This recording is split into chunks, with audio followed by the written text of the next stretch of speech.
നമസ്കാരം. സിറ്റി ന്യൂസിലേക്ക് സ്വാഗതം. തെരുവുനായ ശല്യം അടിയന്തരമായി പരിഹരിക്കുന്നതിന് കണ്ണൂർ കോർപ്പറേഷനിൽ 2 കണ്ടോൺമെന്റ് പരിധിയിൽ 1 ഷെൽട്ടർ ഹോമുകൾ സ്ഥാപിക്കുമെന്ന് രജിസ്ട്രേഷൻ മ്യൂസിയം പുരാവസ്തു പുരാരേഖ വകുപ്പ് മന്ത്രി രാമചന്ദ്രൻ കടന്നപ്പള്ളി 2 ദിവസത്തിനുള്ളിൽ 3 ഷെൽട്ടർ ഹോമുകളും സ്ഥാപിച്ച് നഗരത്തിൽ അലഞ്ഞുതിരിയുന്ന നായകളെ പിടികൂടി ഇവിടേക്ക് മാറ്റും.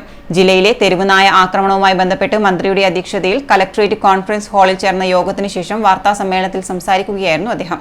ജില്ലയിൽ തെരുവുനായ ശല്യം രൂക്ഷമാവുകയും നിരവധി പേർക്ക് നായയുടെ കടിയേൽക്കുകയും ചെയ്ത സാഹചര്യത്തിൽ ജില്ലാ പഞ്ചായത്ത്, കോർപ്പറേഷൻ, കണ്ടോൺമെന്റ് എന്നിവയുമായും പോലീസ്, മൃഗസംരക്ഷണം, ആരോഗ്യം ഉൾപ്പെടെയുള്ള ബന്ധപ്പെട്ട വകുപ്പുകളുമായും നടത്തിയ ചർച്ചയുടെ അടിസ്ഥാനത്തിലാണ് അടിയന്തരമായി 3 ഷെൽട്ടർ ഹോമുകൾ സ്ഥാപിക്കാൻ തീരുമാനിച്ചതെന്ന് മന്ത്രി പറഞ്ഞു. കഴിഞ്ഞ ദിവസം നിരവധി പേരെ കടിച്ച തെരുവുനായ മറ്റ് നായകളെയും ആക്രമിച്ചിരുന്നു. 2 ആഴ്ചയ്ക്കുള്ളിൽ ഇവയും രോഗലക്ഷണങ്ങൾ പ്രകടമാക്കാൻ സാധ്യതയുണ്ടെന്ന മൃഗസംരക്ഷണ വകുപ്പിന്റെ റിപ്പോർട്ടിന്റെ അടിസ്ഥാനത്തിലാണ് നഗരത്തിലെ തെരുവുനായകളെ പിടികൂടി ഷെൽട്ടർ ഹോമുകളിൽ മാറ്റാനും വിഷബാധ കുത്തിവയ്പ് നൽകാനും തീരുമാനിച്ചത്. പയ്യാമ്പലത്ത് തെരുവുനായയുടെ കടിയേറ്റ് പ്രതിരോധ കുത്തിവയ്പ്പെടുത്ത കുട്ടി വിഷബാധയേറ്റ് ഗുരുതരാവസ്ഥയിലായതിനാൽ അടിയന്തര സാഹചര്യം നിലനിൽക്കുന്നുവെന്ന് ആരോഗ്യവകുപ്പും റിപ്പോർട്ട് നൽകിയിട്ടുണ്ട്. മാലിന്യം വലിച്ചെറിയുന്നത് കർശനമായി തടയും. ആ മാലിന്യങ്ങൾ അനധികൃതമായി വലിച്ചെറിയുന്നതിന്റെ ഭാഗമായിട്ടാണ് എല്ലാ കുഴപ്പങ്ങളും ഉണ്ടായിരിക്കുന്നത്. ഇപ്പം മനുഷ്യന്മാരെ കടിച്ചു എന്നുള്ള പ്രശ്നം കൊണ്ടാണ് അത് കൂടുതൽ ശ്രദ്ധേയമായത്. അല്ലാതെ നമ്മൾ വലിച്ചെറിയുന്ന അശ്രദ്ധമായ ഭക്ഷ്യപദാർത്ഥങ്ങൾ അതാണ്. അപ്പോൾ റെയിൽവേൻ്റെ അധികാരികളുണ്ടായിരുന്നു. റെയിൽവേ സ്റ്റേഷനുമായി ബന്ധപ്പെട്ട പരിസര പ്രദേശങ്ങളുടെ ഈ മാലിന്യങ്ങളും പട്ടികളുടെ ശല്യവും എല്ലാവർക്കും അറിയുന്ന കാര്യം. ഇത് ദുരന്ത നിവാരണ നിയമപ്രകാരം അതിൻ്റെ ഒരു ഓർഡർ നമ്മുടെ ജില്ലാ കളക്ടർ പ്രഖ്യാപിക്കും. കളക്ടർ ഈ പരിപാടികൾക്കെല്ലാം തന്നെ മേൽനോട്ടം വഹിക്കുകയും മോണിറ്ററിംഗ് നടത്തുകയും ചെയ്യും.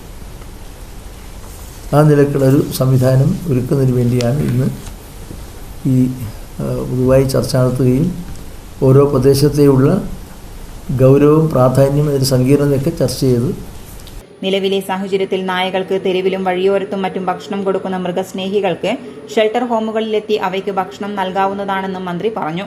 തെരുവുനായകളെ പിടികൂടുക, ഷെൽട്ടർ ഹോമിലേക്ക് മാറ്റുക, തെരുവുനായ്ക്കളുടെ വന്ധ്യംകരണം, പ്രതിരോധ കുത്തിവയ്പ് ഉൾപ്പെടെയുള്ള പ്രവർത്തനങ്ങൾ ഏകോപിപ്പിക്കുക എന്നിവയ്ക്ക് മൃഗസംരക്ഷണ വകുപ്പിനെ ചുമതലപ്പെടുത്തിയിട്ടുണ്ട്. കണ്ണൂർ നഗരസഭയിൽ അടിയന്തരമായി മൃഗഡോക്ടറുടെ സേവനം ലഭ്യമാക്കണമെന്ന് നിർദ്ദേശിച്ചതായും മന്ത്രി പറഞ്ഞു. മൃഗസംരക്ഷണ വകുപ്പിന് കീഴിലുള്ള പടിയൂർ ABC കേന്ദ്രത്തിലെ ഡോക്ടർമാരുടെ സേവനം ഇതിനായി ലഭ്യമാക്കും. കേന്ദ്രത്തിന് കീഴിലുള്ള പരിശീലനം ലഭിച്ച പട്ടിപിടുത്തക്കാരെ ഒരാഴ്ച പൂർണ്ണമായും നഗരസഭാ പരിധിയിൽ നിയോഗിക്കുമെന്നും മന്ത്രി കൂട്ടിച്ചേർത്തു.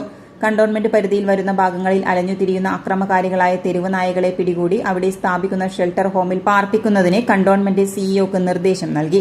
ദുരന്ത നിവാരണ നിയമപ്രകാരം ജില്ലാ കളക്ടർക്കാണ് പ്രവർത്തനങ്ങളുടെ ഏകോപന ചുമതലയെന്നും മന്ത്രി കൂട്ടിച്ചേർത്തു. KV സുമേഷ് MLA, ജില്ലാ panchayat president advocate KK Ratnakumari, ജില്ലാ collector Arun K. Vijayan, city police commissioner C. Nithin Raj എന്നിവരും വാർത്താസമ്മേളനത്തിൽ പങ്കെടുത്തു. City news, Kannur.